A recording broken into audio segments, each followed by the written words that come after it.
another few minutes. We'll start shortly, just waiting for all the speakers to join. Thank you.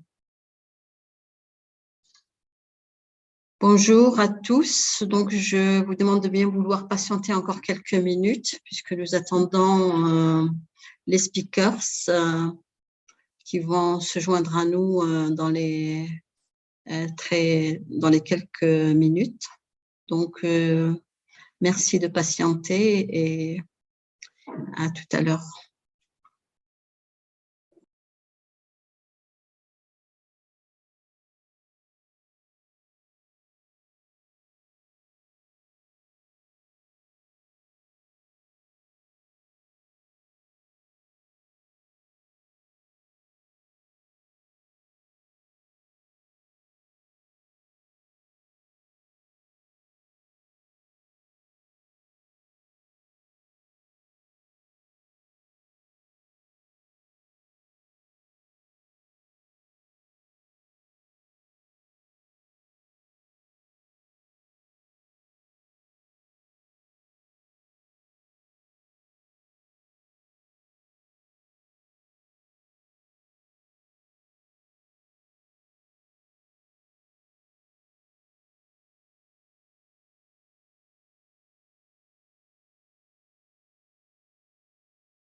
Good morning. You can hear me? Technical control, you confirm hearing me? Yes, we can hear you. Thank you very much. Good morning, Africa. Good morning, everyone. Thank you very much for joining us this morning. We have so far 3 ministers in our midst, and we do hope that 3 others will be joining in a short while.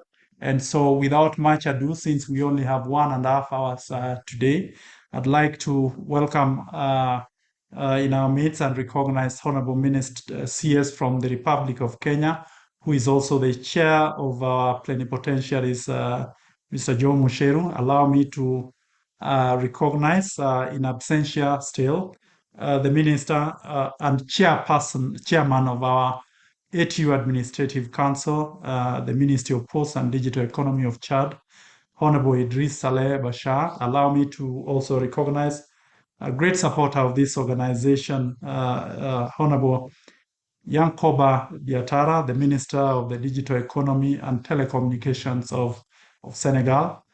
Allow me to recognize the presence of Honorable Kumbuzo Shaveni, MP and Minister for Communications and Digital Economies, Technologies rather, of South Africa. In absentia still, Honorable Mrs. Usula Usue Kuful, Minister of Communications and Digitization of Ghana.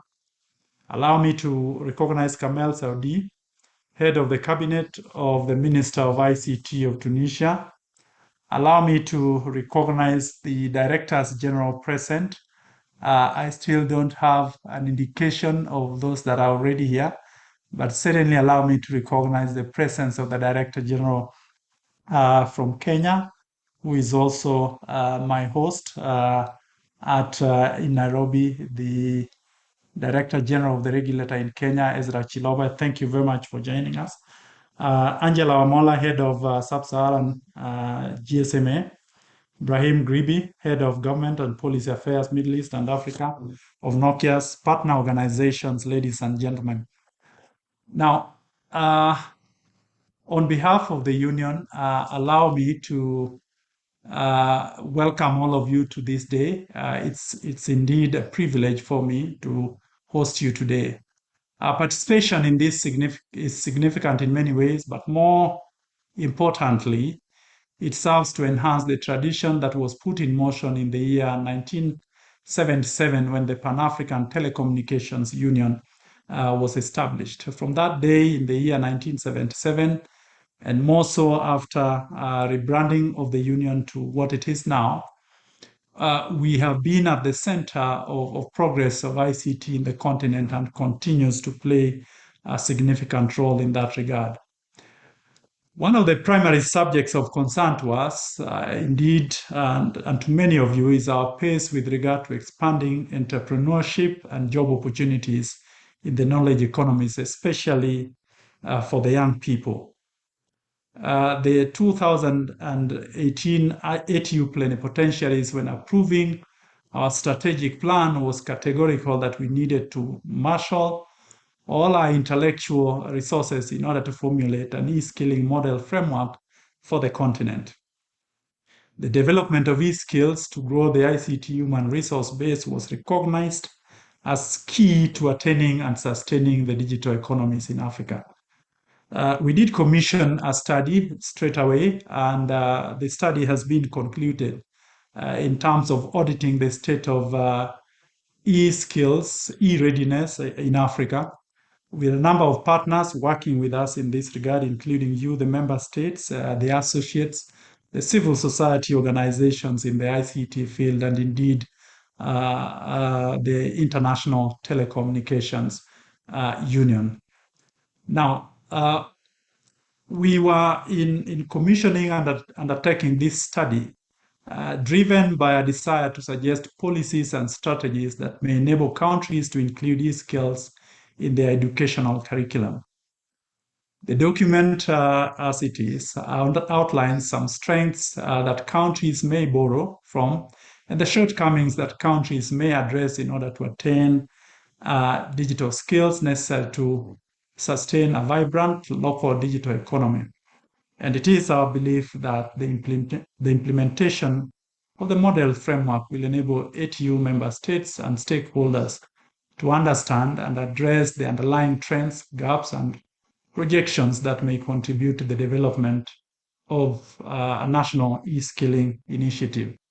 Now, building effective partnerships and expanding the audience for this framework is a priority for us, and that is part of the reason we are here today. It is indeed our view that if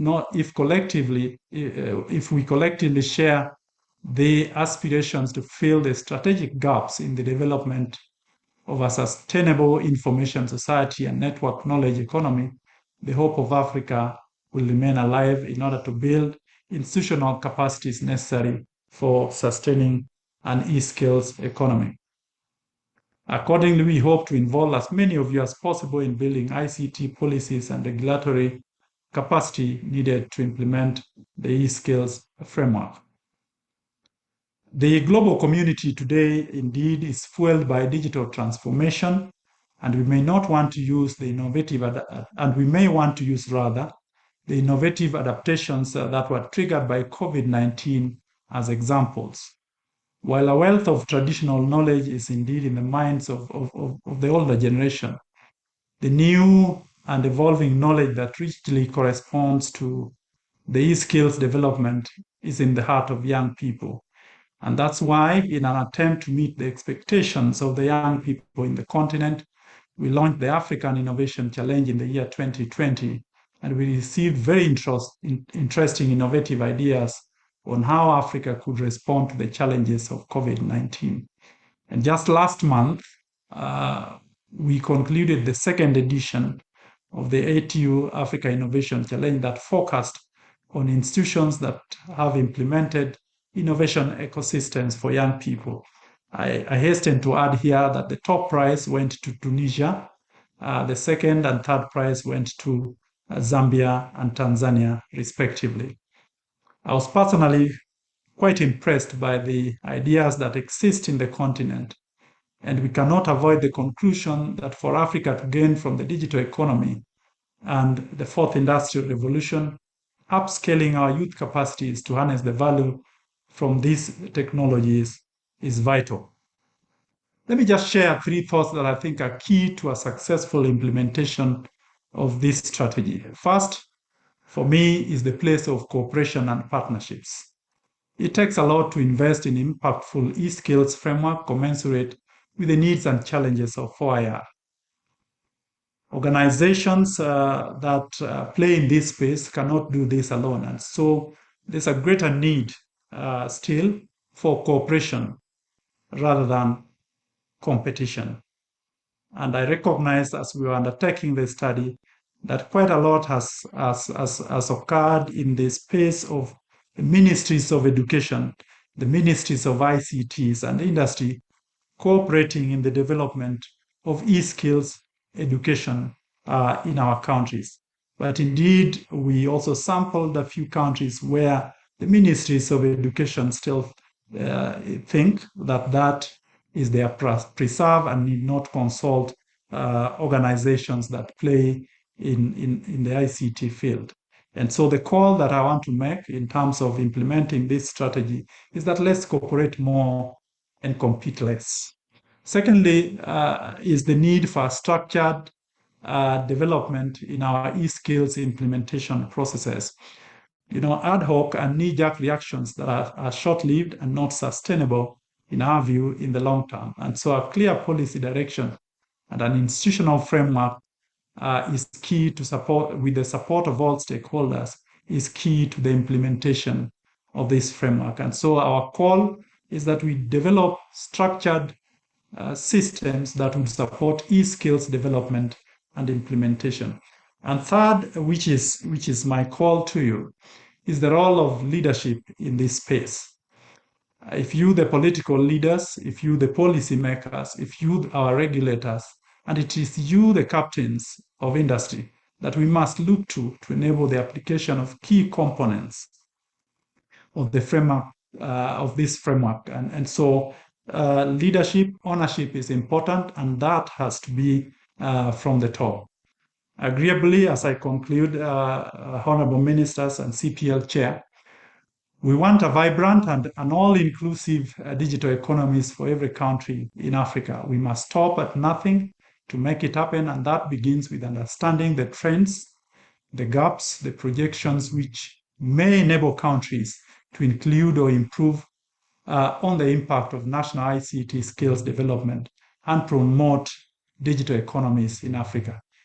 If we collectively indeed think around this subject with a resolute mind and the heart to make robust decisions for in our areas of authority, the growth levels will certainly increase. And it will be felt through our ICT infrastructure, our human resources, our educational systems, and other critical areas in our society. This is the mind with which we at your Secretariat approach the ICT Day today. And so we look up to everyone in Africa to support collaboration in this regard so that we together harness and develop the skills that are necessary to ensure that Africa participates effectively in the 4IR economy. Let me stop here and invite the CPL chair, who is also the cabinet secretary in charge of the Ministry of ICT and Youth Affairs of the Republic of Kenya, to now read his keynote address. Cabinet Secretary, the floor is yours. Thank you very much, Mr. John Omo, the Secretary General, fellow ministers, Your Excellencies, distinguished guests, ladies and gentlemen. I'm pleased to address you today during this Africa Telecommunications Union ICT Day 2021. It is unfortunate that the COVID-19 pandemic has affected our ability to meet physically. However, I regard our virtual meetings as a strong validation of the ATU's mandate to push for effective policies and strategies aimed at improving access to information infrastructure and services. I must say that I have the honor of chairing the ATU Conference of Beneficiaries, and this has given me a lot of insight, engaging with the various African countries and looking at the various opportunities that exist for us as a continent. And it is my hope that in commemorating the ATU Day today, we will examine these possibilities and install ideas, philosophies, and practical approaches towards realizing some of the dreams that we have envisioned for Africa. This year's theme for this special day is one that particularly stands out. I must say that it presents an articulate case for the continent's self-reflection. The simple way to look at it is to think of how e-skills development has contributed to the transformation of other societies out of Africa, and therefore what this would mean for Africa's future if these societies and the experiences they've had can be employed here on the continent.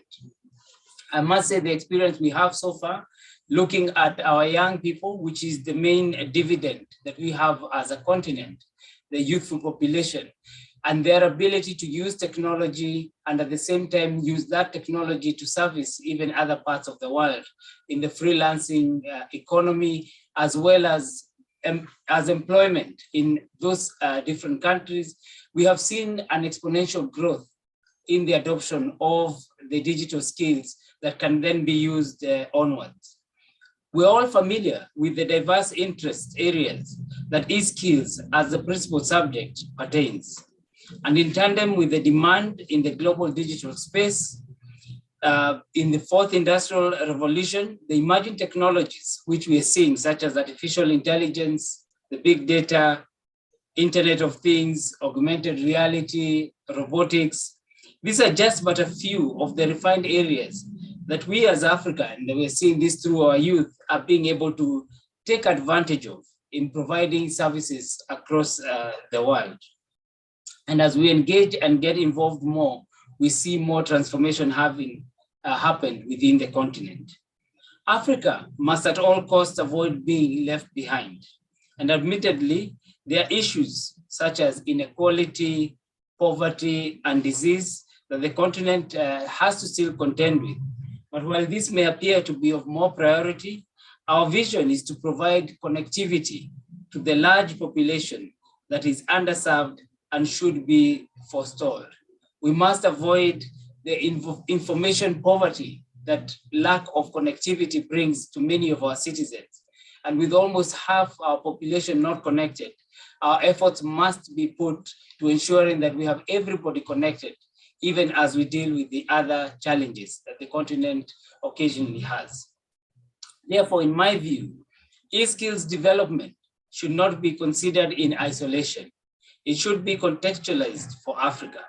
For example, as a continent, we have sectors that drive our productivity and value, sectors such as agriculture, health, mining, tourism, and transportation, amongst others.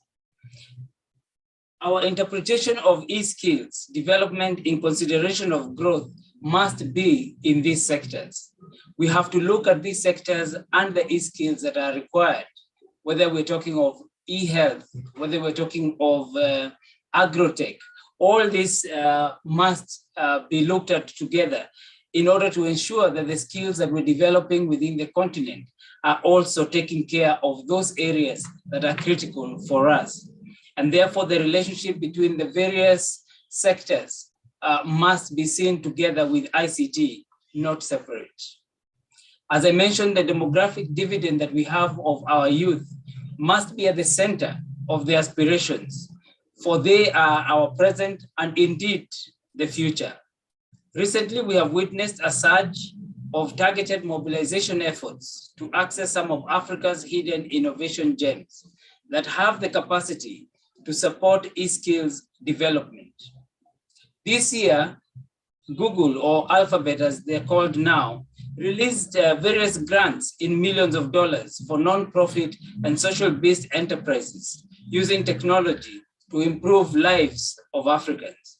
The GSMA Ecosystem Accelerator Innovation Fund, which runs programs that support selected startups in Africa, was also supported with grant funding. Closer home, the ATU, with the support of Huawei Technologies, the International Telecommunications Union, Intel Corporation, GSMA, and AfriLabs recently concluded the second edition of the Africa Innovation Challenge series. These are simply gestations of our commitment, and more must be encouraged to ensure we see more innovations happening in the continent. I celebrate the fact that the ATU is leading the way with regard to this awakening. Apart from the e-skills development framework unveiled by the Union, ATU has been public about its conscious levels of e-skills as a core set of skills necessary for Africa in equipping and preparing all citizens to be ready for the fourth industrial revolution, and in turn, compete amongst other regions in harnessing the emerging opportunities that we see. ATU has also openly affirmed that lack of these skills is a barrier to growth, employment, and social inclusion in Africa, and that it limits the development of economic activities.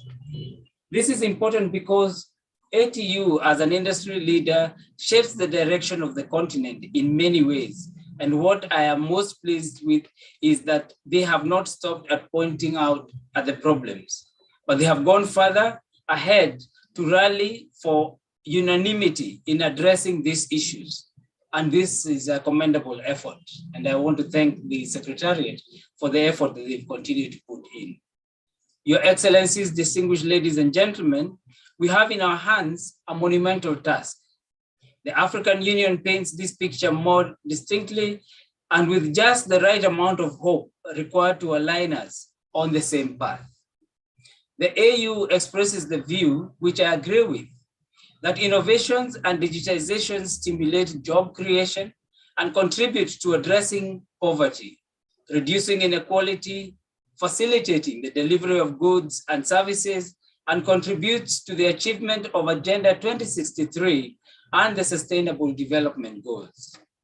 The onus is therefore on us as we the present day sector leaders of the African countries to push for a comprehensive digital transformation strategy and a common and a coordinated response that will help us reap the benefits of the fourth industrial revolution.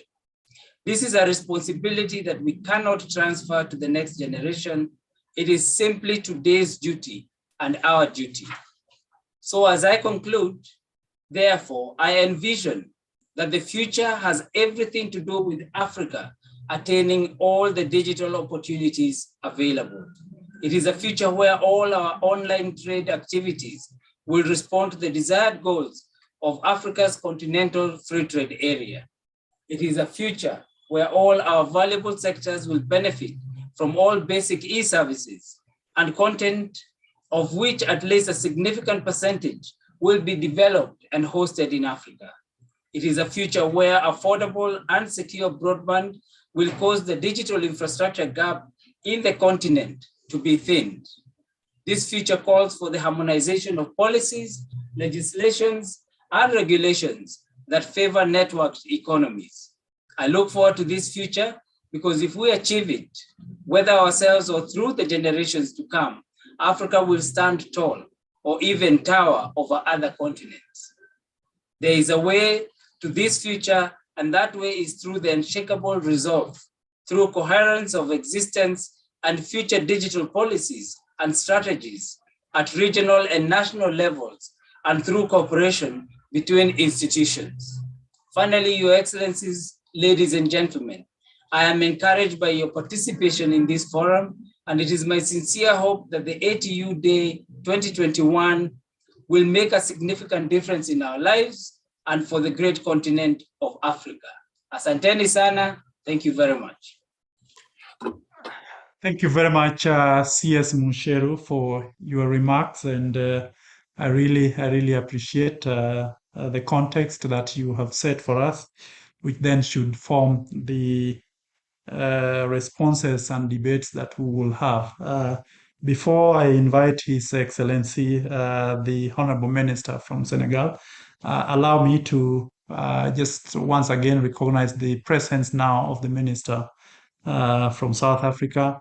Excellency, please feel welcome, and we will give you time to address the gathering. Allow me to also recognize the DGs that are present again. I think I've seen Sudan, I've seen South Africa, the DG from South Africa and the DG from Senegal.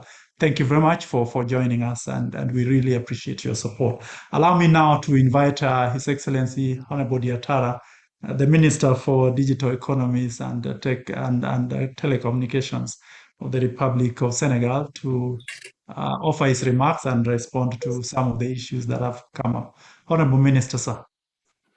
Thank you.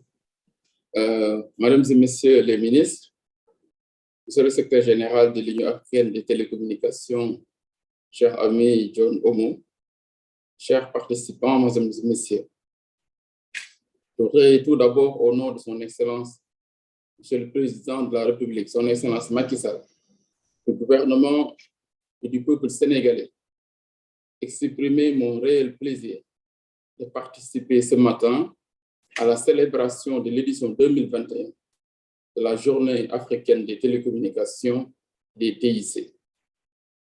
J'ai saisi cette occasion pour exprimer mes vives félicitations et mes remerciements appuyés au secrétaire général de l'Union africaine des télécommunications pour m'avoir invité à cette cérémonie afin de célébrer, comme il est de coutume, à la date du 7 décembre de cette année, l'anniversaire de la création de l'Union africaine des télécommunications.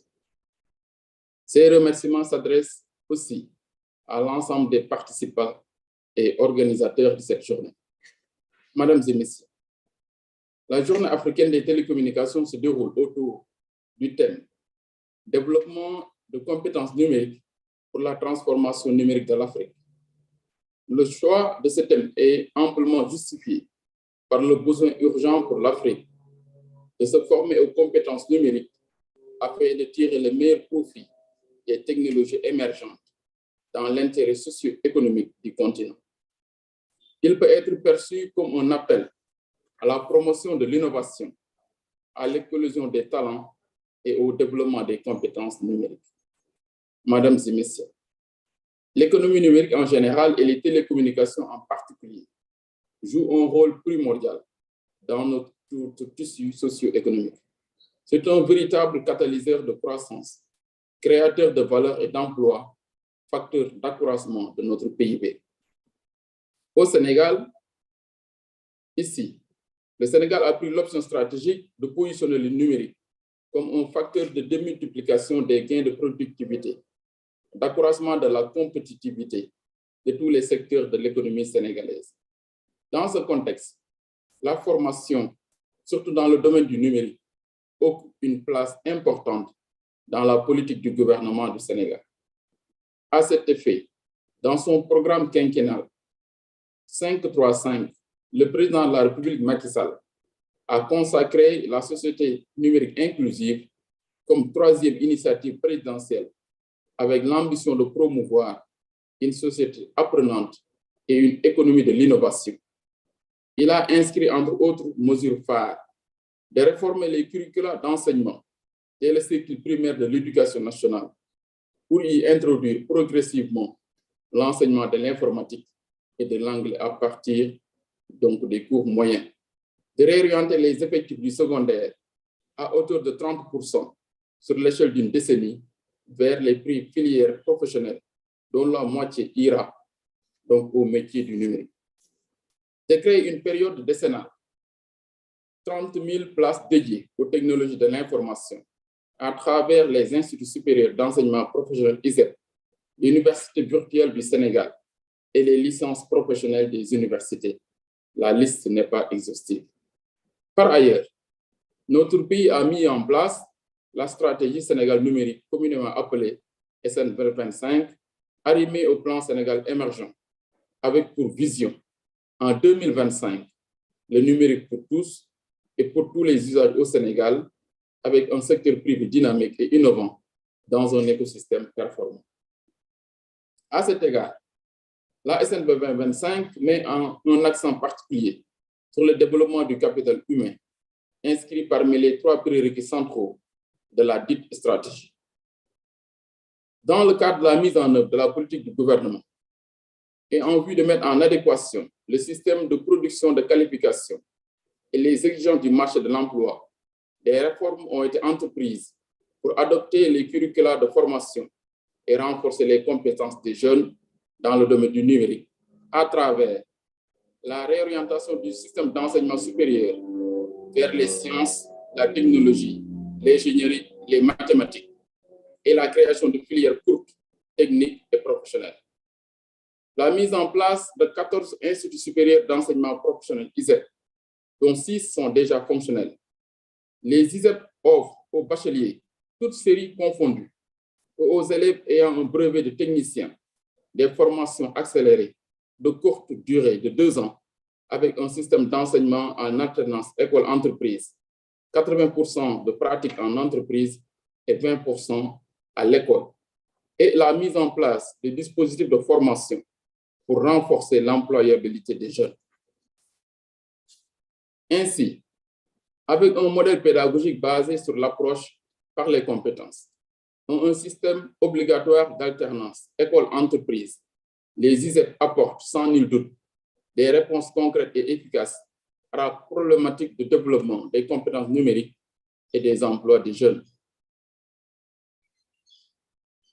Dans ce même objectif de diligenter les initiatives visant la formation, l'insertion ou l'auto-employabilité des jeunes, mon département a érigé un programme pour doter les jeunes de compétences numériques avec pour objectif de former 115 000 jeunes, dont 40% de femmes, d'ici 2023. En outre, le ministère compte accompagner toutes les initiatives entrepreneuriales dans le domaine du numérique, allant de la formalisation à la pré-incubation, incubation et l'accélération. Mesdames et messieurs, la généralisation du numérique a transformé en profondeur notre quotidien et nos modes de vie, notamment dans l'organisation du travail dans l'entreprise, les modes de management et les relations humaines. À ce titre, le numérique est devenu un facteur incontestable de changement de nos sociétés et constitue un levier de performance pour l'entreprise en vue notamment de gagner du temps, d'améliorer sa visibilité et de développer la relation client. De plus, il est important d'atteindre une masse critique de compétences capable de relever les défis de la révolution numérique. Dans ce contexte, il est important de former les nouvelles générations, les talents de demain pour créer cette force numérique du futur dont nous avons besoin et qui répond à la problématique de l'employabilité des jeunes. Parler d'emploi des jeunes, c'est évidemment parler de ressources humaines de qualité, bien formées et d'entreprises performantes. Il est communément admis que l'efficacité de l'entreprise est étroitement liée au capital humain. En outre, le renforcement des compétences stimule l'innovation numérique, favorise et attire l'investissement, mais surtout permet l'éclosion des services émergents tels que l'Internet des objets, les big data, l'intelligence artificielle, les services financiers numériques, les fintech, le commerce électronique et surtout favoriser la création d'emplois pour les jeunes avec l'implantation d'entreprises dynamiques dans les secteurs stratégiques comme l'agriculture, la santé digitale, la recherche et développement, etc. Par ailleurs, l'adoption récente de la Startup Act, la loi portant création et promotion de la startup, fait du Sénégal le deuxième pays africain après la Tunisie ayant un cadre législatif incitatif favorable à l'accélération de la mise en place d'entreprises innovantes à forte croissance. Mesdames et messieurs, je ne saurais terminer sans réitérer mes félicitations à l'Union africaine des télécommunications pour sa constance dans l'organisation de la célébration de cette journée très symbolique pour l'écosystème numérique africain.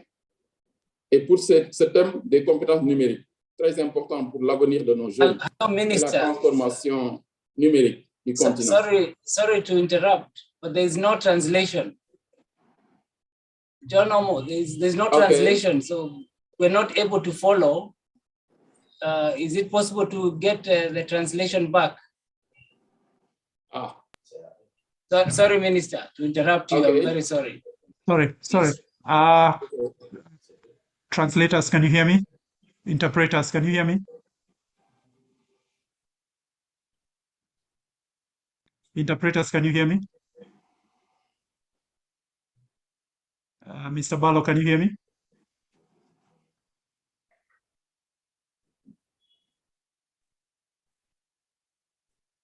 Sorry, SG, I think we had a small technical problem with the interpreters. They're just joining again. Sorry for that. Sorry about that, Honorable Ministers. Sorry about this.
Very sorry about this. There was a bit of a technical hitch in our premises, and which has led to this this breakdown.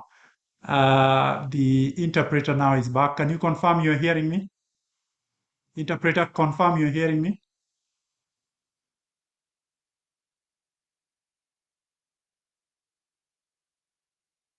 Interpreter, can you confirm you're hearing me?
Okay, that's okay. Interpretation, can you hear me now?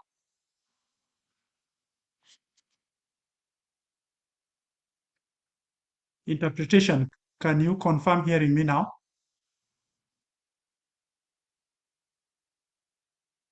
All right, Miriam. Honorable Minister from Senegal, CPL Chair, distinguished ladies and gentlemen, I'm very, very sorry about this technical hitch. It's something we've not experienced before with our services. Somehow, the interpretation room is still not able to come through. So we'll ask one of us to assist. And so I want to welcome the Honorable Minister from Senegal to kindly be on the floor again. Sorry about this, Honorable Minister. Honorable Minister. Thank you. Sorry about this. Merci, cher John. Je vais terminer de peut-être revenir un peu sur le dernier thème abordé. C'était de dire, mesdames et messieurs, Miriam interpreters are now in. Honorable Minister, kindly go on. Please. Merci. Mesdames et messieurs, la généralisation du numérique a transformé en profondeur. Honorable Minister from Senegal, if you can unmute and proceed. Mute. Non? Merci, merci beaucoup. Merci, mesdames et messieurs. La généralisation du numérique a transformé en profondeur notre quotidien et nos modes de vie, notamment dans l'organisation du travail dans l'entreprise, les modes de management et les relations humaines. À ce titre, le numérique est devenu un facteur incontestable de changement dans nos sociétés et constitue un levier de performance pour l'entreprise en vue notamment de gagner du temps, d'améliorer sa visibilité et de développer la relation client. De plus, il est important d'atteindre une masse critique de compétences capables de relever les défis de la révolution numérique. Dans ce contexte, il est impératif de former les nouvelles générations, les talents de demain pour créer cette force numérique du futur dont nous avons besoin et qui répond à la problématique de l'employabilité des jeunes.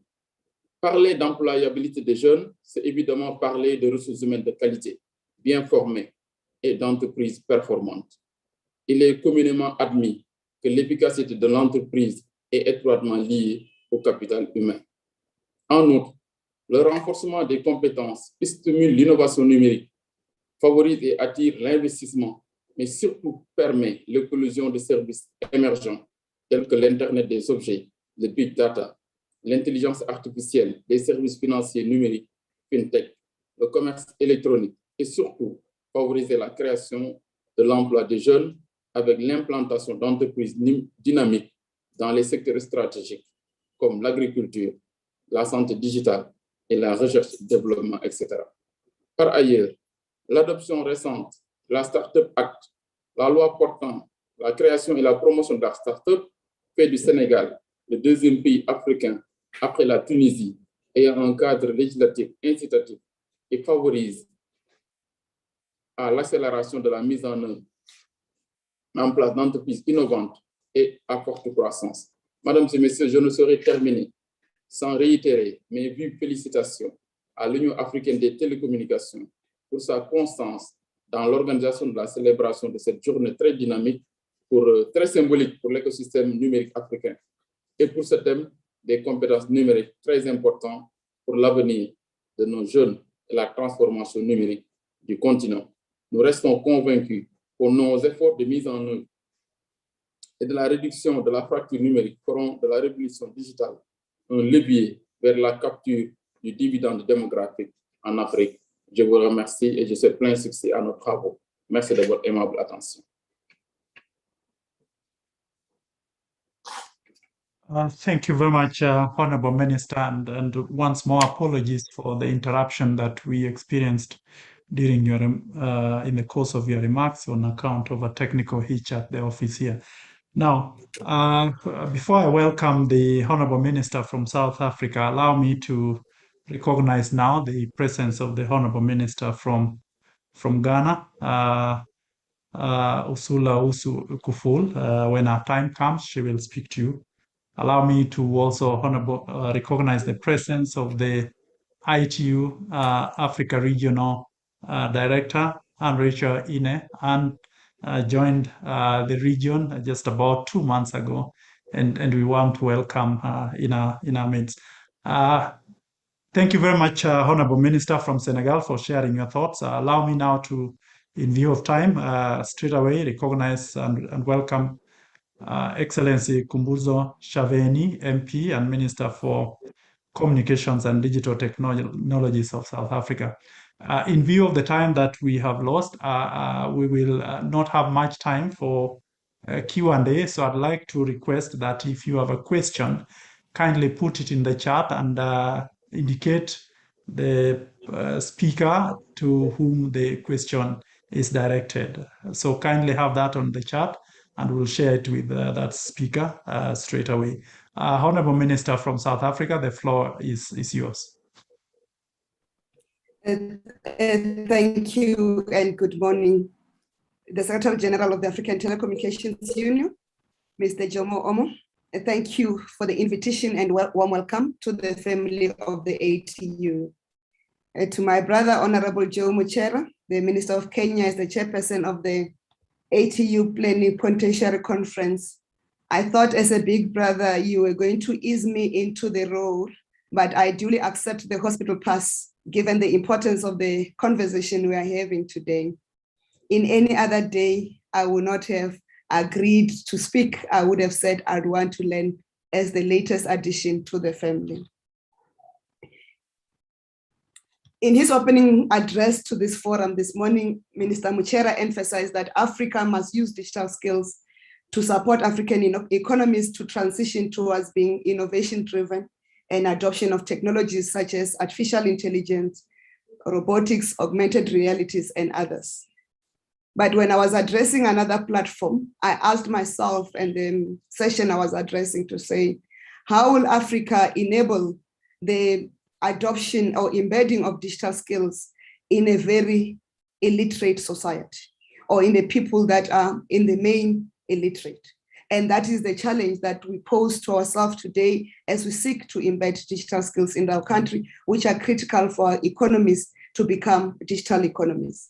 And main focus of that for me is how do we deal with access to language, not language because of translation, but language that is used by technology, that majority of our people do not speak English or French as the medium of command in their environment, or could not write or read and write English and French as the dominant spoken languages in our continent or Arabic, but majority of our people speak indigenous languages that are not yet coded into the language.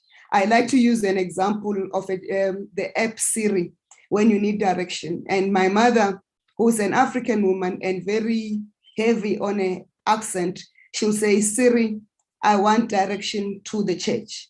And Siri will not hear the pronunciation. Siri will say, sorry, ma'am, I could not hear you, because Siri is not designed for our own accent and also for our own diction in language. But worst of all, Siri is not designed for our own indigenous languages. And therefore, as we speak about digital skills, we must also speak about how do we convert the learnings into the languages that we have. In our universities in South Africa, we are working on creating the Institute for Artificial Intelligence, but key to that, we want that driven into our own languages. Our universities, one University of Limpopo and the University of Free State, they are teaching master students to do coding in the languages of our own people, which if you do any translation into one language, Sepedi or Sesotho, you will be able to translate and readable in any other African language. So as a challenge that we have as members of the ATU is that our conversation around digital skills should then also be a conversation about how do we translate the learnings or the content into indigenous languages so that our people are not excluded because of the language that they use or the language of their command. And that is part of the revolution that must take place in this continent as the fourth industrial revolution reindustrializes our continent. It should take into cognizance the languages of people, and it's only us as the leadership of the ATU that could take that.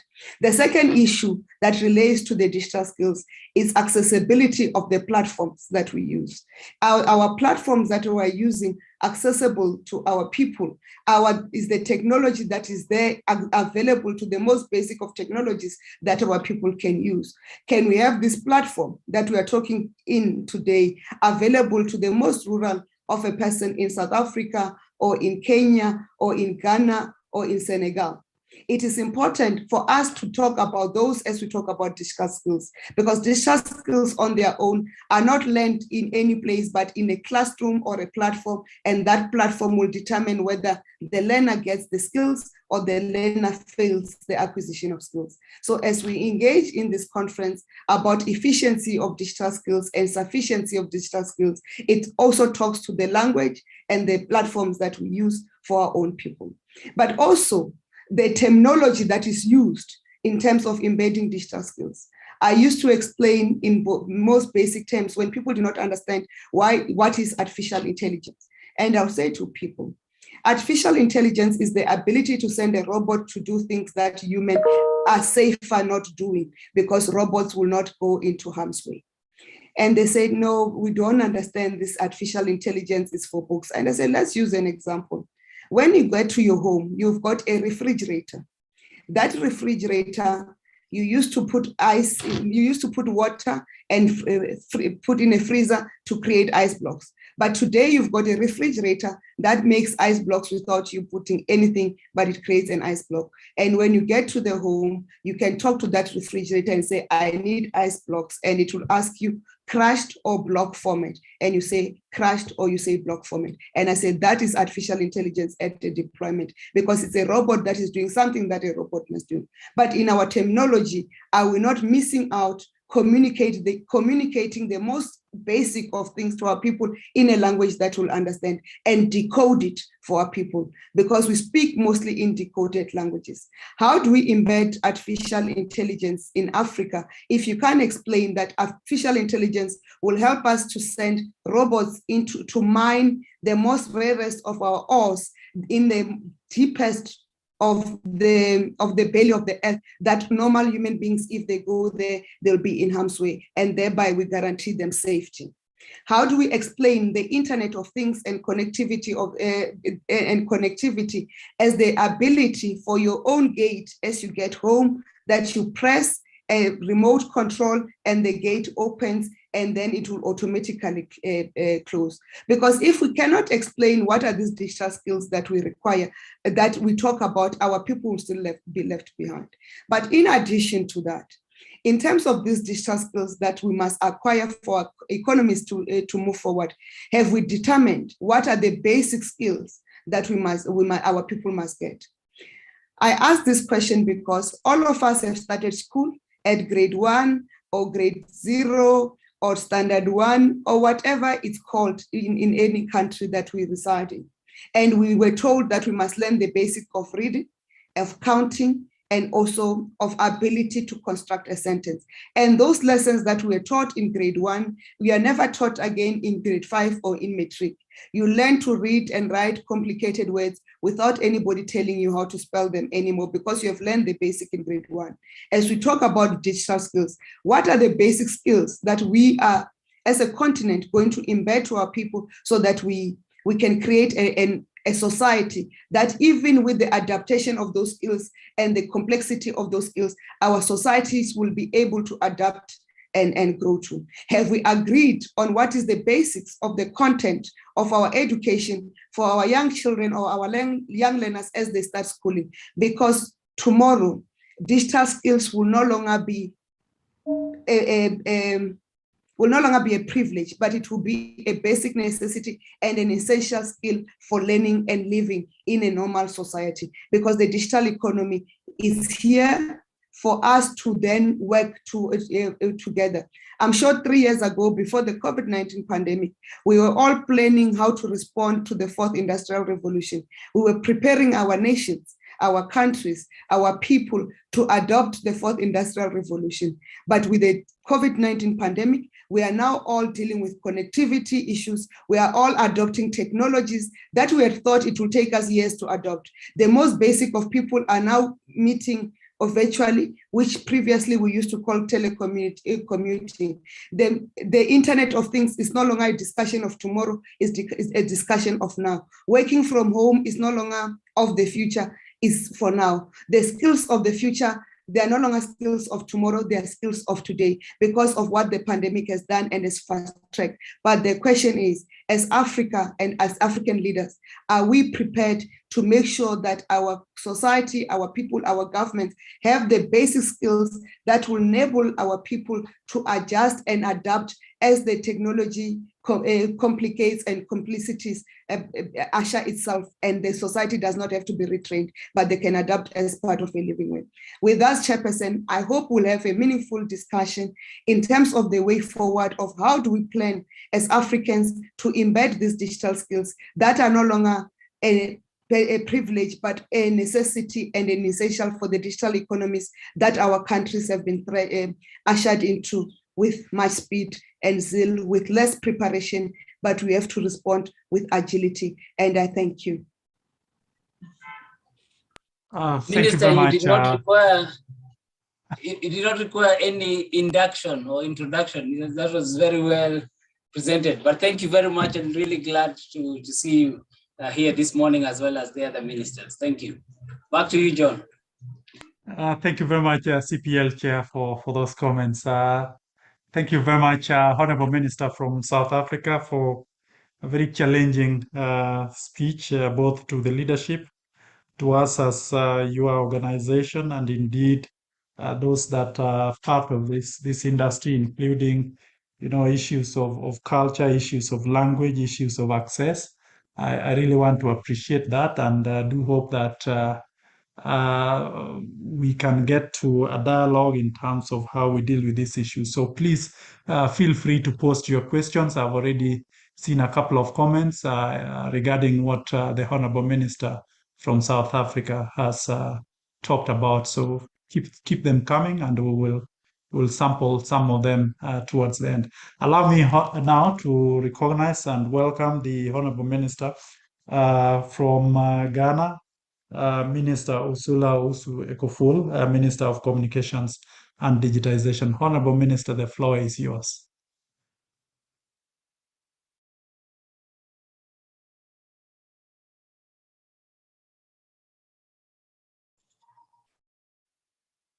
Honorable Minister. Sorry, it appears that she's dropped off. We are trying to get her back. All right. Thank you very much, Alisa. Then we are also not able to get on board the Honorable Minister from Chad, Dr. Idris Saleh. So straight away, let me ask Mr. Kamel Sadoui, the Chief of Staff of the Ministry of ICT of Tunisia, to share his thoughts about this issue and perhaps also deal with some of the issues that have been raised by previous speakers. Kamel, the floor is yours. Merci. Son Excellence, Monsieur le Secrétaire Général de l'UAT, Excellence Ministre des Pays membres ici présents, honorables invités, chers participants. Je souhaite commencer par remercier l'UAT pour le choix du thème en phase avec l'agenda 2063 de l'Union africaine, ainsi que les objectifs de développement durable des Nations unies.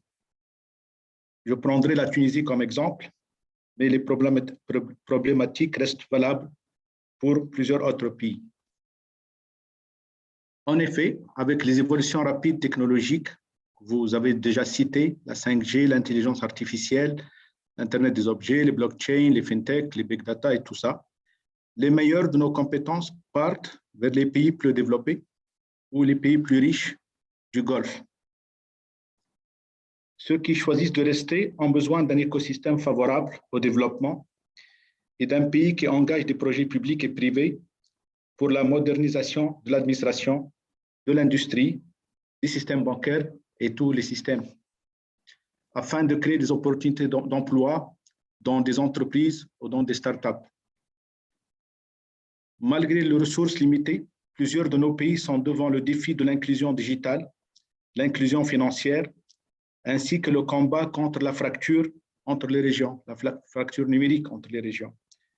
La Tunisie, comme exemple, a lancé plusieurs initiatives. La connectivité des écoles en très haut débit, toutes les écoles, un projet financé par la Banque africaine de développement et la Banque mondiale. Il s'agit de plusieurs milliers d'écoles et de lycées. Le lancement d'un programme de reconversion des diplômés chômeurs vers les métiers du numérique, en s'appuyant sur les réseaux de cyberparcs dans les régions. Nous avons à peu près une vingtaine de cyberparcs qu'on va utiliser. On a déjà commencé à utiliser les parcs comme moyen pour convertir les diplômés chômeurs qui sont d'un domaine non technologique vers les domaines technologiques aussi. Nous avons aussi créé le lancement d'un programme de labellisation des startups innovantes en application du Startup Act qui offre plusieurs avantages et assistance financière en plus d'un réseau d'incubateurs et des plans de formation adaptés aux talents. Le lancement d'un programme d'offshoring, ce qui permettra aux jeunes de trouver des emplois dans des structures R&D et support chez des multinationales. C'est tout un écosystème qui favorise l'émergence et l'arrivée de grandes entreprises qui peuvent créer de l'emploi et de la richesse pour les jeunes aussi. Et ça crée un écosystème favorable à l'innovation. Pour conclure, en tenant compte du 4e pilier du plan stratégique de 2019-2022 de l'UAT, nous pensons qu'il est indispensable de continuer à moderniser nos programmes éducatifs et universitaires et de formation professionnelle pour être en phase avec les évolutions technologiques, continuer à lancer des projets, des initiatives publiques dans le numérique, favoriser l'émergence des champions nationaux à travers un écosystème de start-up innovants, garder les liens avec nos compétences à l'étranger, la diaspora. Pour la Tunisie, la diaspora elle est très enrichissante, elle est très riche. Nous avons ici parmi nous M. Ibrahim Ghribi comme exemple. Donc, garder le lien avec la diaspora est très bénéfique pour le pays aussi, en échange et pour l'encadrement aussi. Voilà, je vous remercie et félicitations encore pour la journée. Merci, Monsieur le Président.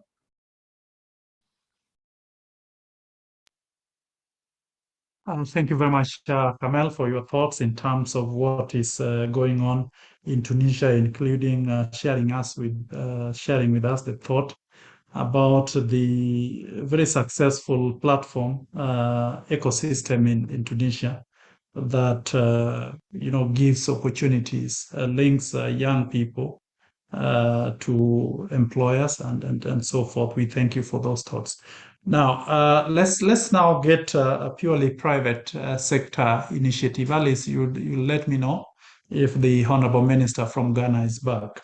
So let's get a perspective from the GSMA and later on from a manufacturer, a provider of a solutions service. First of all is Angela Amola. Angela, as I mentioned earlier, is the head of Sub-Saharan Africa for the GSMA. Angela, if you could kindly take the floor. Thank you, John. Welcome, everybody. Today, I would like to share with you shortly a short presentation that I will take you through that looks at the role of digital skills in transforming our African economies, and thereby we can achieve the objectives that we have as a region for digital and financial inclusion. So I wanted to share with you from the GSMA. We are an organization, a trade association for the mobile industry, and therefore have a lot of insights on how the region is performing in our quest to become a digitally transformed continent that takes advantage of our digital economy. And when we look at ourselves and compare to how the rest of the world is trending in terms of how they are growing, we can see that we are growing as a region in terms of getting our citizens connected. Today, we stand at about 28% of our citizens are connected to mobile broadband and therefore using mobile internet. 19% remain uncovered, which means they do not live close to a 3G or 4G signal, which is a mobile broadband, and therefore do not have access to the mobile internet. And 53% of our population, which is quite huge, have access or live close to a mobile broadband signal, 3G or 4G, but have never accessed or have never connected to mobile internet. So this presents Africa with a great opportunity in how we can get our people to go onto the digital economy. And this is what we call the usage gap. And if you compare ourselves to other regions, we see that we are not unique, but people are taking steps towards closing this gap. And that's what we're going to talk about today in terms of the role of digital skills in closing our usage gap in the continent. And if you look at this over the years since 2014, you can see that we have been progressively closing our coverage gap. We have been doing what we need to do in terms of extending mobile broadband signal so that we leave no one behind. And that's why today we have closed the gap from 51% in 2014 to now standing at about 19%. But as you can see, as we close the usage, the coverage gap, our usage gap is now exposed. It continues to grow. And so over 700 million of our people will be at risk of being excluded if we don't take steps towards closing that economy.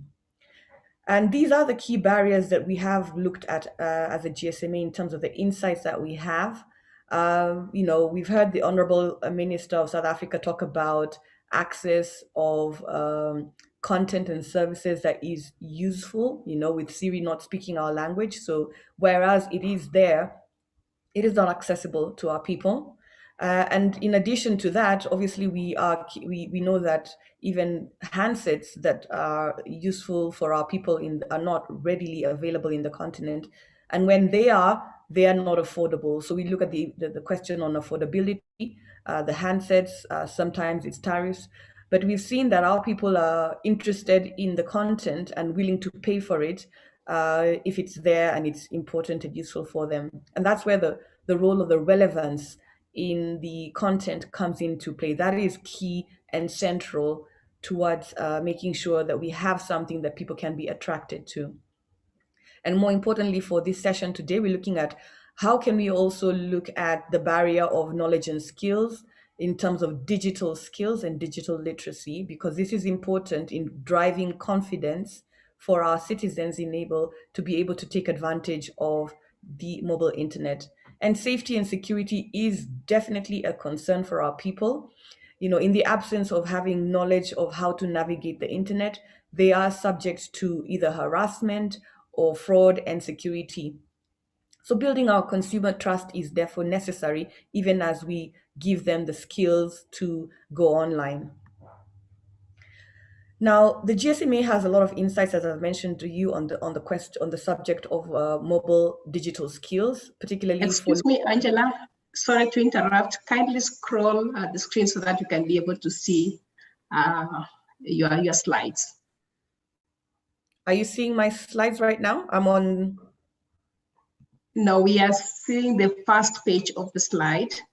So you could kindly scroll so that we can be able to see what you're presenting. Thank you. Now it's better.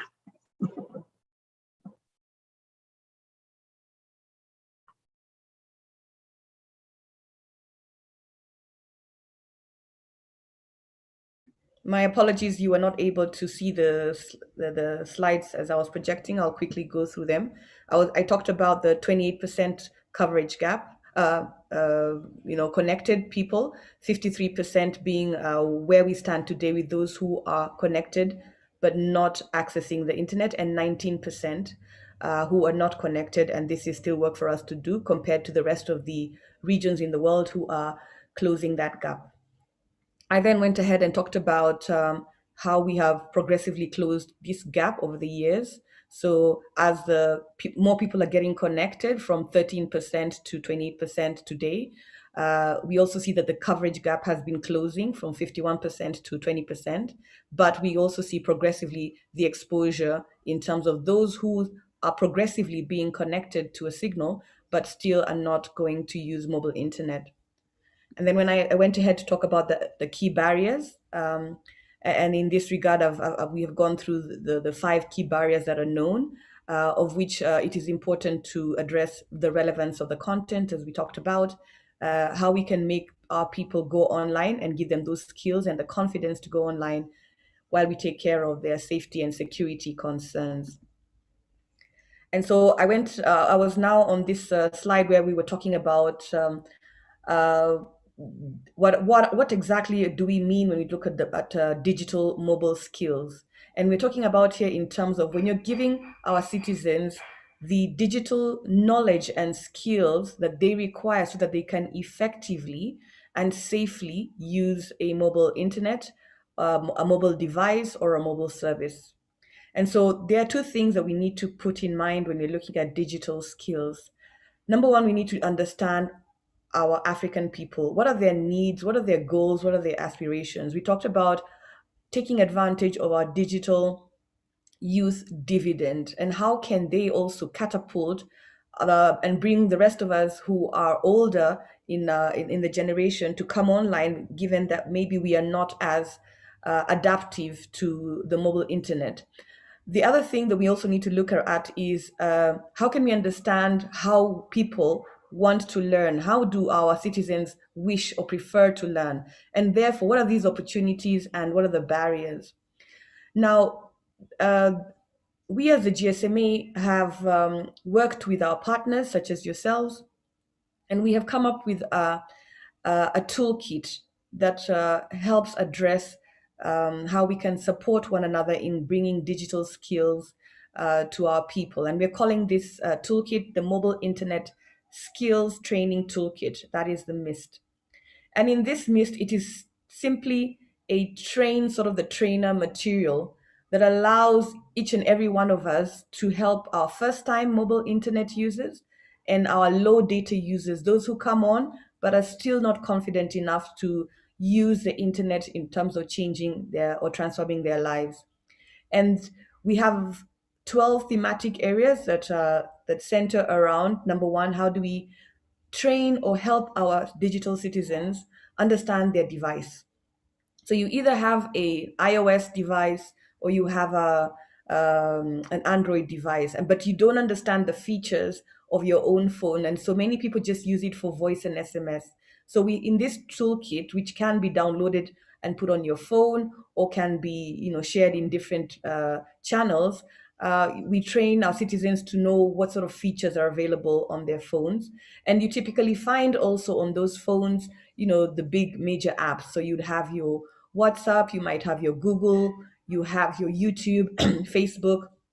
So how do we sort of use those as entry levels to help our citizens understand that they can use these apps for whatever they want to do in terms of getting access to relevant content?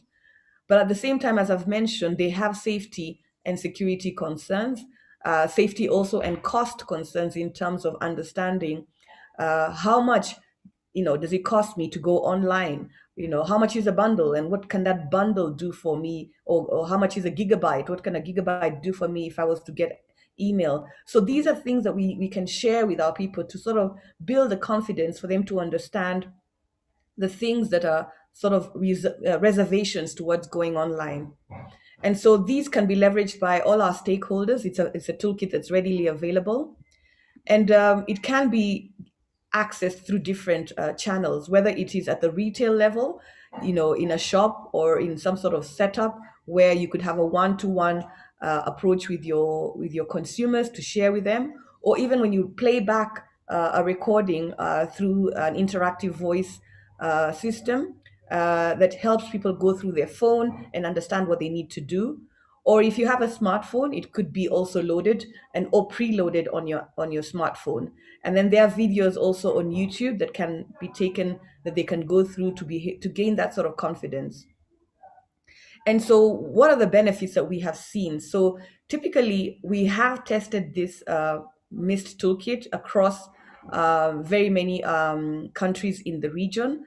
And we have seen a lot of benefits in terms of how it has been taken up by our citizens, that they have been able to have a better first-time experience of the mobile internet. And this toolkit is free of charge. It can be used by anybody or for their own purposes. And we have seen that it really has it shows tangible benefits that show that our people are willing to understand. And if I go to the next slide, I'd like to show you a couple of statistics of how this has been used by MTN and in Cameroon and Benin. They have deployed this over 19 of their operations in the region. And for example, in Cameroon and in Benin, you'd see overnight, once our citizens have gone through this training, you'd see, 231% increase in use of data in Cameroon, with a 427% increase in Benin. Again, in Benin, they saw over 300,000 more active data subscribers. So they're willing to come as long as we give them the confidence to come on. And one of the things we've seen and demystified is that when we also generalize and say that perhaps the data is expensive, we're seeing that our citizens are willing to pay for the data if it's relevant for them. And this is shown in terms of the revenue that these operators have seen when they have gone ahead and taken the initiative to train or help their consumers benefit. So I'd like to stop here in a nutshell and just say that there are benefits that we have seen in the role that digital skills plays in at least bringing our citizens online. Thank you, and I welcome your feedback and comments in the chat. Thank you. Thank you very much, Angela, for your thoughts in terms of sharing with us the benefits that e-skilling and acquisition of digital skills have in terms of accessibility. We want to really thank you for sharing the data with us. It's quite a practical approach to what we seem to say in theory. Thank you very much. Alice, is the minister from Ghana back? Not yet, SG. We are not able to reach her, so we could continue. Okay. All right, let me now welcome our last speaker then. Brahim, as I indicated earlier, works for Nokia as the head of government and policy affairs for Middle East and Africa. And I want to welcome him to share his thoughts on certain case studies of e-skills development in Africa and the lessons that they have themselves learned in that regard. Brahim. Thank you very much for the invitation and for giving me this opportunity. Just checking, can you see my slides and can you hear me very well? Yes, we can. Brahim, yes. Go ahead. Thank you very much. So I'm very honored, honorable ministers, distinguished guests, ladies and gentlemen. I work for Nokia and I head government affairs for the African Middle East region. And we truly believe that the theme of today is really, it's really close to our heart, because we strongly believe that technology plays a key role is central to the solution, whether it's bringing connectivity, access to health, work, and education, just to name but a few. So the way I will articulate my presentation is just to go through 3 concrete projects that Nokia has been involved in, and just to share with you some key takeaways from lessons learned along the way through these projects. And for the sake of time, I'll just jump right into the first case. And basically, the first project is really, it's called Codebus Africa. This is not new. It started a couple of years back, but I think the learning from this project is really interesting. This is a continent-wide project that crossed 10 countries. That's why it's called Codebus, because basically a bus goes to the different schools, brings the children or the students, bring them to a central location, whether it's a tech hub or university or a community location, community management location, and there basically we focus on empowering them through creative workshops. And what do I mean by creative workshops? In this case, we focus on teaching them coding and to code music. So in other words, really, why did we pick coding? Because coding, if you look at coding today, it's actually, you can find it everywhere in tech products, but also in digital services. And at the same time, if you look at the top, the coding related skills are in the top 10 of lists or skills that are really in high demand by the employers, and according to some platforms like LinkedIn and so on. So I think we wanted to really see how such approach, linking creativity and fun to some serious topics such as coding, and start from the grassroots. Like in some cases, actually, some of those kids actually did not even have access to computer sort of skills in any way. So this was like a first interaction. And I must admit that I was there in some of these workshops because some of the countries, the experience was really fantastic. After 2 hours, basically, of these workshops, most of the children, it doesn't matter what country it is, they were able actually to come up with some compositions of music through the coding of language. And that's really, in itself, is really something that we have to think of. Maybe, we have to rethink how we teach, science, technology, and engineering and math from the grassroots to get them interested. Probably we have to make it more fun. And I think some of the, discussions earlier stated that we have to make it relevant. We have to have the platform. We have to make it really practical and talks to the students, talks to the children, so that they can relate to and sort of stimulate their creativity. And this is a typical example. So after, basically 10 countries, I think for me, the key takeaway here is really, STEM does not have to be complex, does not have to be very cumbersome. We don't want to scare them away. We can make it more interesting, and hopefully we can attract some of them to really, explore further and deep dive and try to learn more and pique their interest and give them a first taste. So that was my first sort of example. The second example is really, I wanted to stress the relevance and importance of public-private partnership, which is crucial in these type of, initiatives. So this project is actually, Nokia teamed with UNICEF in Kenya, and we sort of, it's sort of to connect schools, but also to connect, the students to the internet, but also to digital content, to digital education.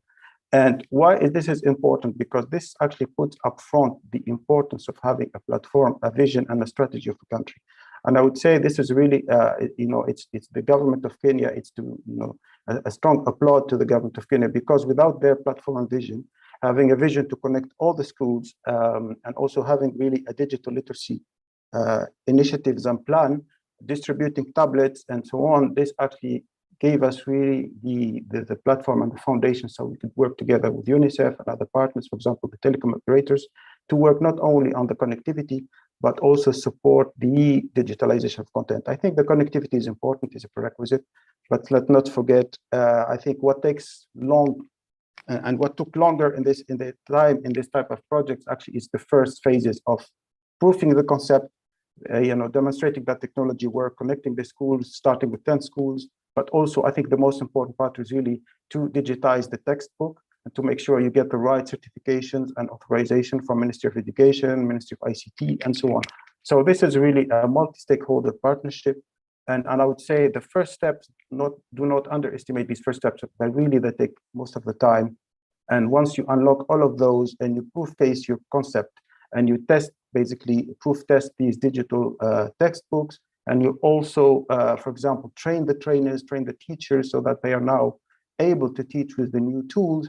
And we had also a special focus on children with disabilities and also, the disparities in terms of gender. So all of that put in perspective, it takes a bit of time, but once you're in, once you prove your concept, once you connect the schools, I think everything, the rest is really, it's a question of scaling. So really the focus on the first part is critical. And in this case, it's really the private and public-private partnership is important. I think without the government of Kenya having that platform and foundation, we could not have done it. And also without UNICEF as a key stakeholder here, and also the operators, our partners, to be able also to connect it to reach those schools sometimes which are in disadvantaged areas and so on. So this is really an example that where we could sort of, succeed. So first 10 schools, then 110 schools, just 110 schools, we were able to impact 32,000 children. You can imagine if you expand, and the idea is now it's scaling and expanding. And that's sort of one of the key takeaways here. And my last project here is really, of course, if we talk about trainings and skills in the context of Africa and in the context of globally, we cannot overlook for IR. And I think, and it was stated earlier, I think it's all about automation, robotics, artificial intelligence, machine learning, all these, of course, are concepts that we hear of and everyone is well aware of, but at the same time, I think, and it was very well articulated that unless we put it in a context, in the platform, then it's not really, it will not necessarily fly that much. It becomes only a theoretical concept, and students might graduate, and at the end, it's not really, they don't have the right tools to be able to apply those to concrete cases and relevant to their actual, context or industry or and so on. So in this particular case, Nokia founded over a year ago Forge Academy in South Africa. And the goal here is really as to have an all-inclusive artificial intelligence and 4IR academy to focus on training students from all walks of life, really on giving them not only theoretical but hands-on practical trainings, and focus on giving them concrete use cases that they could really apply in real life. And sort of after 1 year, and by the way, this was also modeled with the support of education experts from Finland. So this was a sort of a joint effort, also with the support and certification from the government of South Africa. And this is, of course, as part of our commitment as well to support the Black economic empowerment initiatives and programs of the government of South Africa. And I must say, after 1 year, this is our first anniversary of this academy, which is supposed to grow and in a few years will become more of an independent sort of full-blown university with a practical hands-on for IR and industrial sort of trainings. This really, we have already the first batch that are graduating, and the second batch is starting basically getting ready to roll. And my key takeaway here is really, I think 4IR is now, it's not something of the future, and definitely make it relevant, make it useful, make it speak to the students, and I think get them interested, and definitely, because I think digital will impact every sector and every vital sector of the economy. It's really about transportation, education, healthcare, mining, and so on. And I'm sure all of these students will find their sort of interest in one of these areas once they get a taste of what they can do on a practical way. And with this, I will end my presentation. And thank you very much. Thank you very much, Brahim. We are still not able to get to the Honorable Minister from Ghana. And so we will stop here and see, sample some of the comments that have come up, and then I spent some 10 minutes. I see we are almost 5 minutes of our time. So we will not keep the honorable ministers here. So if you have a question, kindly post it now. Alice, would you kindly assist with the comments or questions that have come?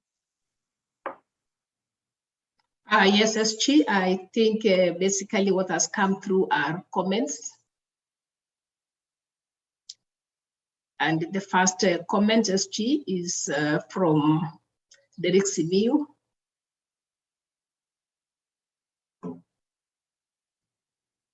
Go ahead. Sorry. Yeah, I'm just reading it in a moment. Yeah, the first comment The first one is from the ITU. And ITU and Rachel. As she says, kudos and way to go South Africa on usage of local languages to foster content and appropriation of technologies, multilingualism on internet. The other comment is from GSMA. Relevance content is key for motivating our digital citizens to adopt and adapt the internet and transform our lives. Relevant content is key for motivating our digital citizens to adopt and adapt the internet to transform our life. Sorry for that repetition. Then we have a comment from Juguna David. SG, may I commend the organizers of this roundtable and especially the South Africa ICT Minister for raising the need of impressing our local languages in positioning Africa in the forthcoming ICT-driven industrial revolution. UNESCO has already recognized Kiswahili as a unifying language. Kiswahili kitukuzwe. Asanteni sana. Thank you very much. That's a comment from David Njuguna. Thank you. Then from Afrinic, the comment is building secure and resilient ICT infrastructure to host and keep our local content on the continent might also be considered as a way to accelerate the digital transformation. Then we have a comment from GSMA who agrees with that comment, that digital skills are now crucial life skills and our languages in Africa are key to our uniqueness. We all have a collective responsibility of ensuring all Africans have the required skills and can indeed participate in the digital economy. I think up to there, SG, those are the comments that we have received. No questions. Thank you very much. Thank you very much indeed, Alice, for sharing those comments with us. Honorable ministers,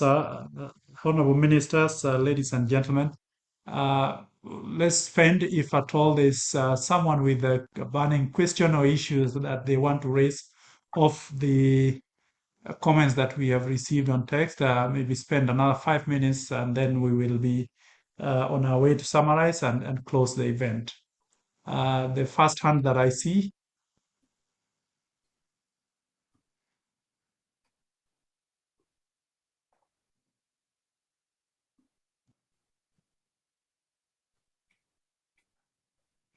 There's a hand under number 1, but no name. I don't know how I will identify this.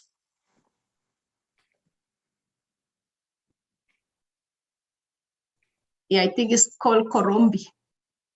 Go ahead, sir. Go ahead.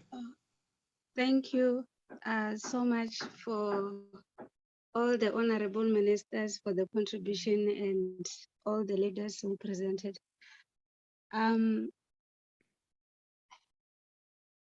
The issue for me is that I think we have all the plans mapped out, which are great, but I believe we need to also consider involving the users of these technologies.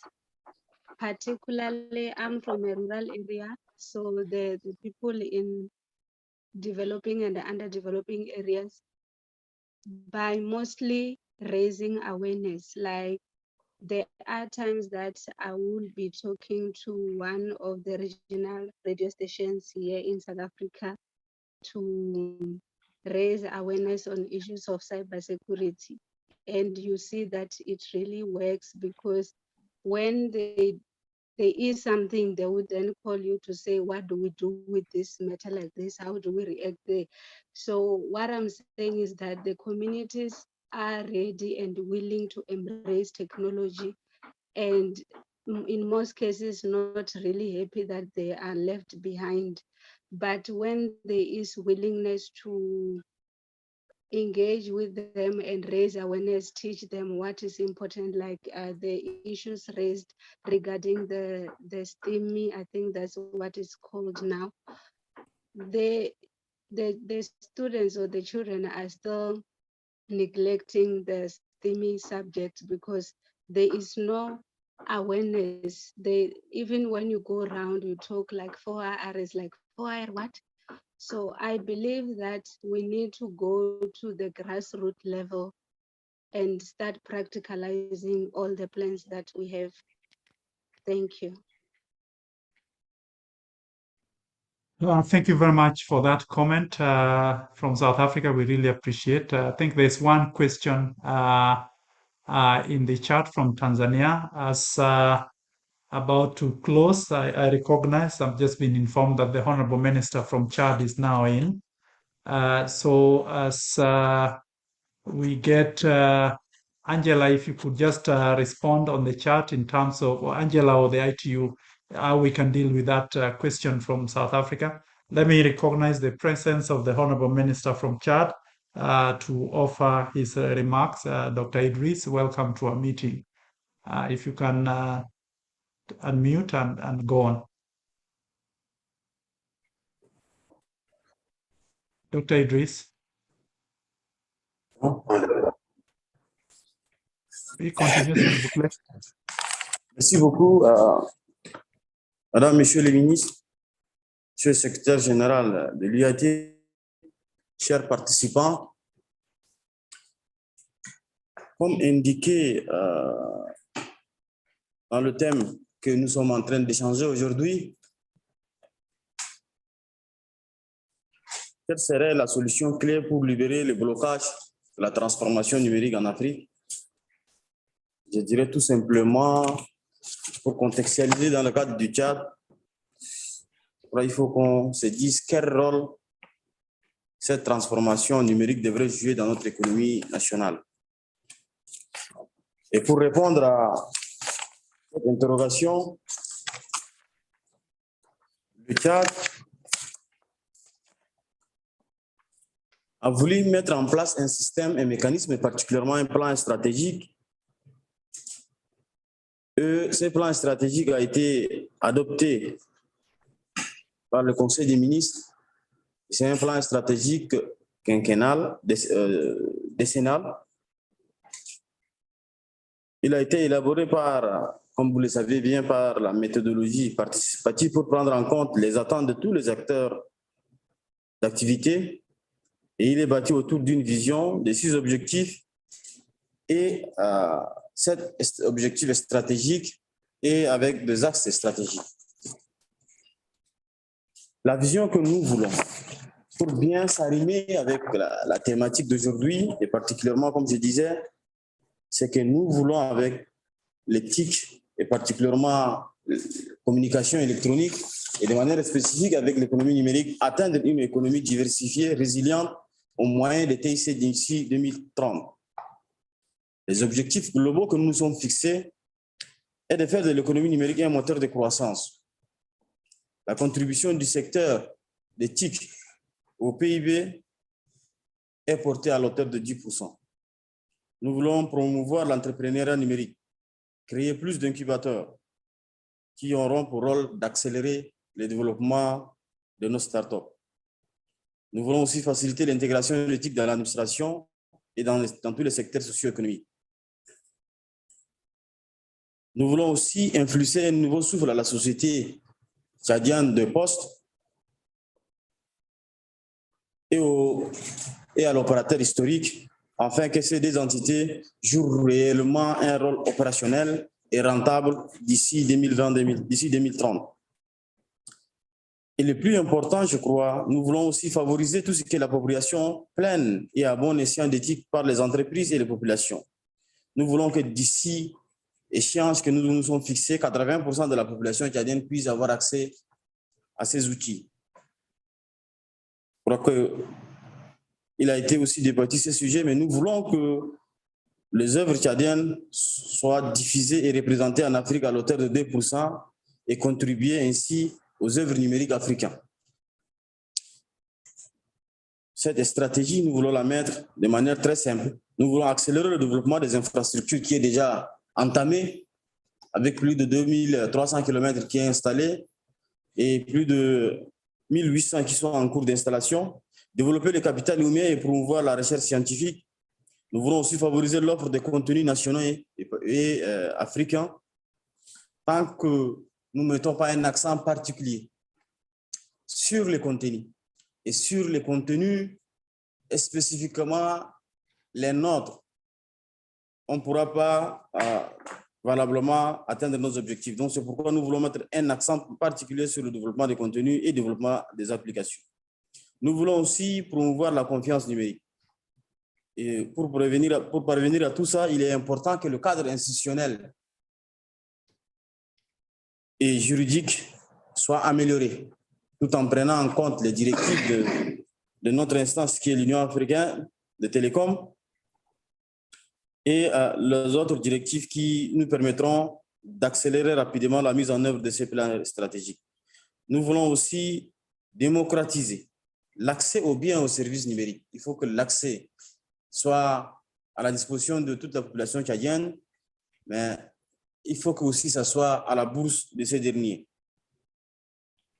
Ceci étant dit, nous voulons, en tout cas le Tchad veut vraiment compter sur le numérique pour booster son économie à l'horizon 2030, comme je disais tout à l'heure. Nous avons plus de 270 projets et ces projets, nous sommes en train d'analyser avec la Banque européenne d'investissement dans le cadre de leurs études et une table ronde est prévue d'ici début du premier trimestre 2022, soit dans l'un des pays. En tout cas, ça sera, nous optons pour dans un pays qui nous permettra de nous unir tous. Et nous voulons profiter de cette occasion. Comme ça a été dit dans notre thématique, particulièrement dans le thème que l'Union africaine des télécommunications vient de nous lancer, pour relever vraiment les blocages, nous sommes dans l'obligation de nous aider mutuellement et faire en sorte que les différents projets, les différents pays puissent être mis en œuvre. Donc, durant cette table ronde, nous souhaitons la participation active de l'IAT et de ses membres. Nous souhaitons vraiment qu'il y ait un comité de haut niveau. En tout cas, au moment venu, nous allons prendre la tâche avec le jeu de l'IAT, un comité de haut niveau qui puisse réfléchir valablement aussi sur les projets en question et prioriser suivant les objectifs que nous nous sommes assignés.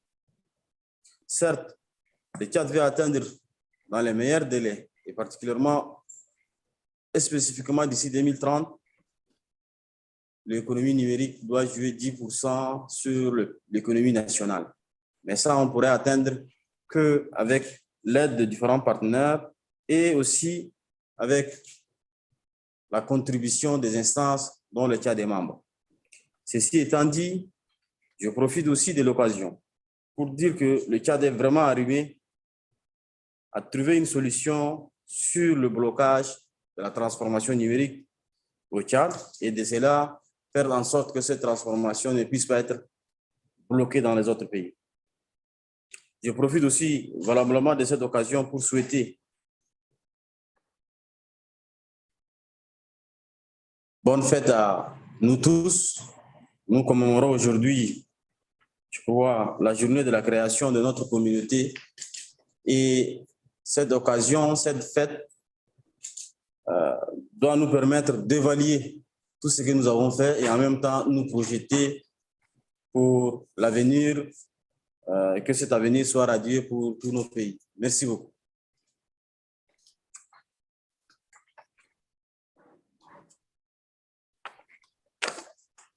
Thank you very much, Honorable Minister from Chad, who is also our council chair. I want to thank you for sharing your thoughts in terms of what is ongoing in Chad with us and the need to cooperate a lot more with the possibility of establishing a high-level team to discuss how we can countries can work with each other in this area. I realize that our time is well spent and the ministers need to leave. We had only requested 1.5 hours of their time. So I will probably do the summary after they've given us their parting shots. And so let me start with CS Musheru, the CPL chair, who has to leave now. CS, if you can come on with your parting shot. Sorry, SG, he has given his apology because he had another meeting, so he checked out. Thank you. All right, let me then get to Honorable Diatara from Senegal. Honorable Diatara, if you are still with us on the call.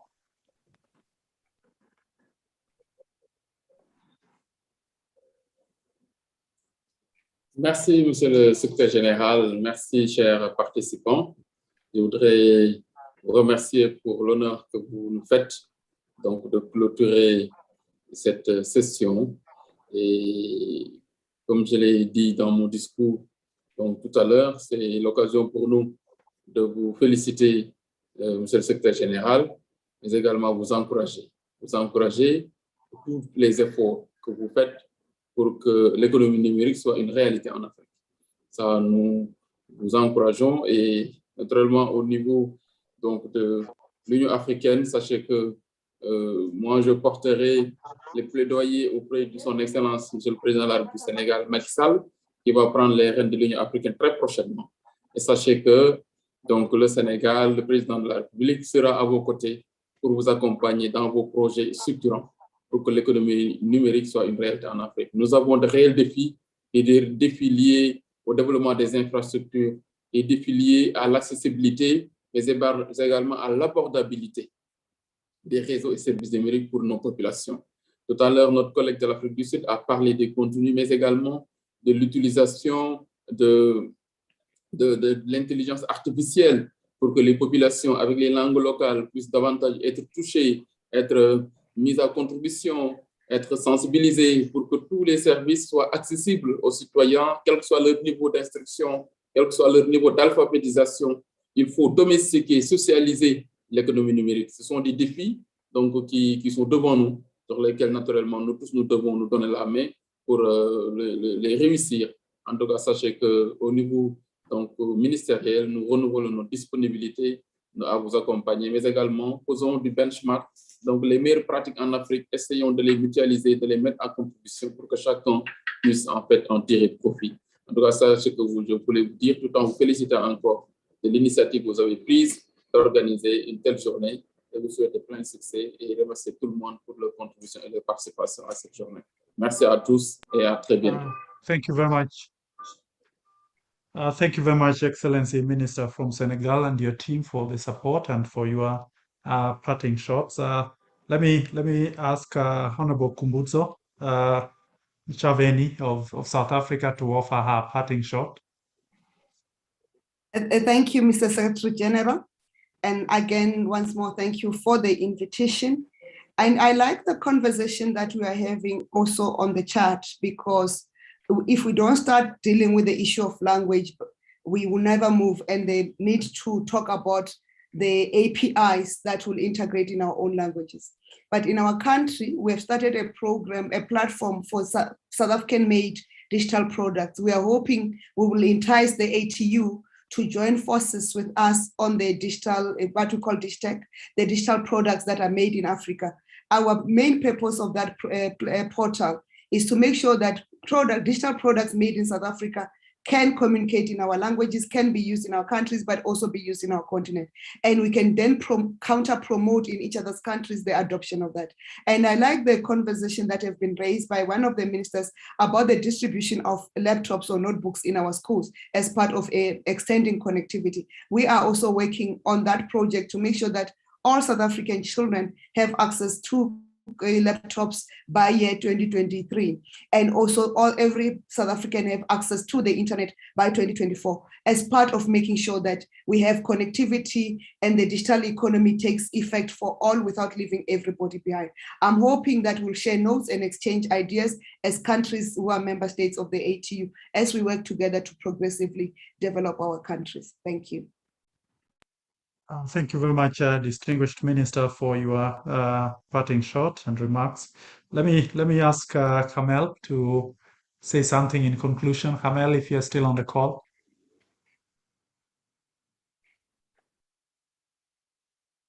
Kamel, you read me? All right, as Kamel prepares, private sector perspective. Okay, Kamel, go on. I see you are on the call. Okay, thank you again for giving me the opportunity to be with you today. One of the remarks that I think it's very valuable, the one done by the Afrinic, when they did talk about not only developing human resources in Africa, but also we need to develop infrastructure to be able to host our local African content within the continent. And I think that's a very important remark for today. Thank you again for the opportunity and congratulations. Thank you. Thank you, Kamel. Angela?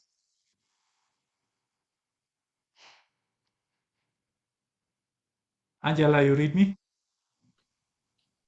Go ahead. Thank you for this opportunity, John, and all the honorable ministers for this opportunity to share with you. We welcome your support and would like to partner with you in your countries in being able to share all our insights to help you in your strategies. As I mentioned, the toolkit is free of charge and it's available. So please feel free to reach out to myself and my colleague online. We will share our email addresses on the chat. We can continue this discussion. Thank you. Thank you, Angela, for the offer. Ibrahim, Nokia, yes, thank lessons you. learned from your projects. Yes, and thank you very much for giving me this opportunity. It was an honor to be part of this very distinguished and really exceptional panel of speakers. I clearly have a strong belief that the continent, our beloved continent, is really vibrant with talent. And it's really, we need to work together and there will actually be the workforce of the future that will impact and shape the socioeconomic development of the continent. So it's really up to us as a collective, private sector, governments, NGOs, academia, to work together, because I don't think any one of us will be able to do it alone, but definitely we need to work together. And I mean, for me, the key takeaway here is we need to fructify this collaboration, accentuate our engagement, these type of platforms where we can share our best practices. For sure, I think this is an excellent and fantastic platform. And definitely, I think we had very short time to share, but definitely, I mean, we're open to, of course, deep dive and talk more and engage with the different stakeholders and partner, and definitely work together towards better future for the country, for the countries, and for the continent, hopefully, so that, you know, we can contribute to the transformation of the continent and its throughout its digital transformation journey. Thank you very much. Okay, thank you very, very much for your comments. I don't know whether Anne-Rachel is still on the call. Anne-Rachel, your parting shot. Anne-Rachel, hi to you. Okay, go ahead in 1 minute. Thank you very much, John. Good morning, Your Excellencies, and good morning, all partners and colleagues. And really good to have heard all of the things that we heard today, especially on partnerships. Our continent will only get there if we all team up to do what we have to do. And, you know, this is something that I believe in, from, as Afrinic said, from building the infrastructure to Atum helping us in putting together the policies around, digital transformation on the continent, to, you know, ITU, GSMA, Nokia, everybody. We all have space. There's everything to be done on this continent, and we can make it happen. And as South Africa said, it's one of the things that I truly believe in. Unless, yes, you can make it happen in my Hausa, you know, from Niger, you know, a lot of the people that we're really wanting to talk to will not get it and will not be able to be part of this digital transformation. So thank you very much, John. Thanks, Atu, to, you know, having us here and having had us all talk about this, but also promise to take action on this. And congratulations again on, you know, for our continent on this day of telecommunications. Thank you for giving me the floor also, John. Thank you very much, Anne-Rachel. Sorry to have held you for 30 minutes over and above the time that we had scheduled for this. There's never enough time to talk about some of these things, but I really want to appreciate your thoughts and to apologize once again for the outage we had earlier on, which has contributed to our being here for more than the time we had we had set. I think the need to start early has been made in terms of digital e-skilling. The need to start early has been identified. The need to encourage multilingualism and local content is key. PPPs, public-private partnerships, and indeed partnerships with everyone that is able to come on board has been identified, I think, by His Excellency the Minister from Senegal as key towards e-skilling in Africa, so that we bring everybody on board who is relevant in this field. Leadership and involvement. Great things happen because we have great leaders. So it's incumbent upon us as leaders in this field to show that we mean to walk the talk, and at a policy level, at our political level, at the technical levels, implement that which we have said we will do.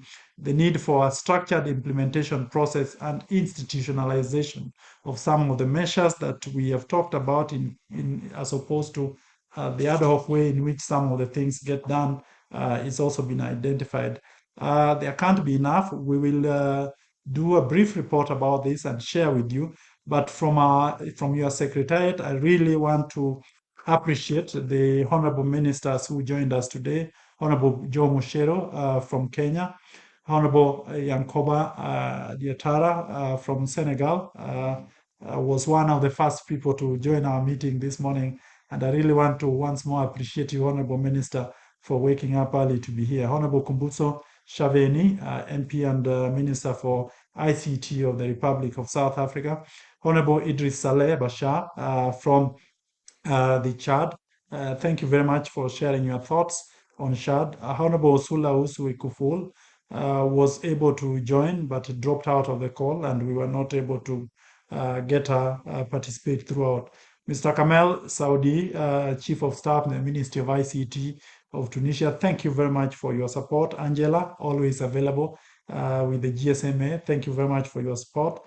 Brahim Gribi, thank you very much once again for partnering with us in this. So from us, we thank each and every one of you for participating. There are indeed, as per my circular note, the expectation that we will be conducting events in our countries to mark this day. So it would be nice to know some of the initiatives that you have undertaken in your countries, in your organizations, in your institutions to mark the Africa ICT Day. So from us, we once again thank you very much for your time and hope to see you at this very time next year. Thank you very much. Merci beaucoup.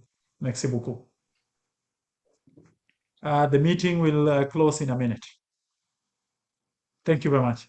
Thank you. Thank you, and Merry Christmas, everyone. Thank you. Bye-bye. Thank you very much.